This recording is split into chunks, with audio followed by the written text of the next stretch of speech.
चुनाव में भाजपा से हो गई बड़ी गलती, एक वोट से कांग्रेस ने पलटी बाजी, जीतते जीतते हारी भाजपा।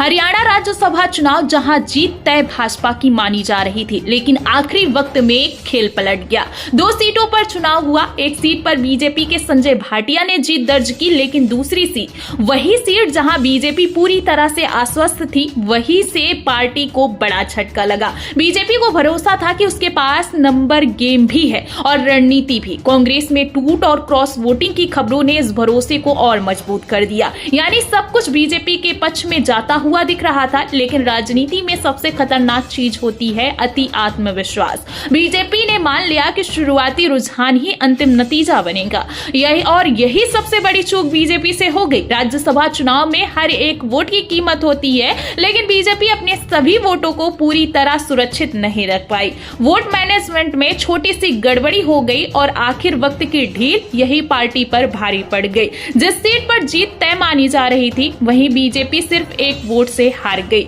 जी हां, सिर्फ एक वोट से। और यही एक वोट जो है पूरे चुनाव का गेम चेंजर बन गया। ये हार किसी लहर की वजह से नहीं दोस्तों, बल्कि बीजेपी की अपनी रणनीतिक चूक का नतीजा माना जा रहा है। अगर आखिरी वक्त तक निगरानी कड़ी होती, अगर हर वोट पर पूरा कंट्रोल रहता, तो शायद नतीजा कुछ और होता। इस चुनाव ने एक बार फिर साबित कर दिया कि राजनीति में जीत तब तक पक्की नहीं होती जब तक आखिरी वोट गिना ना जाए। हरियाणा से आया ये नतीजा बीजेपी के लिए बड़ा झटका, बड़ा सबक कहा जा रहा है कि मजबूत रणनीति के साथ साथ हर कदम पर सतर्कता भी उतनी जरूरी है, क्योंकि कभी कभी एक छोटी सी गलती, एक वोट और पूरी बाजी पलट जाती है। और यहाँ कांग्रेस ने एक वोट से बाजी पलट दी और बीजेपी जो है जीतते जीतते हार गई।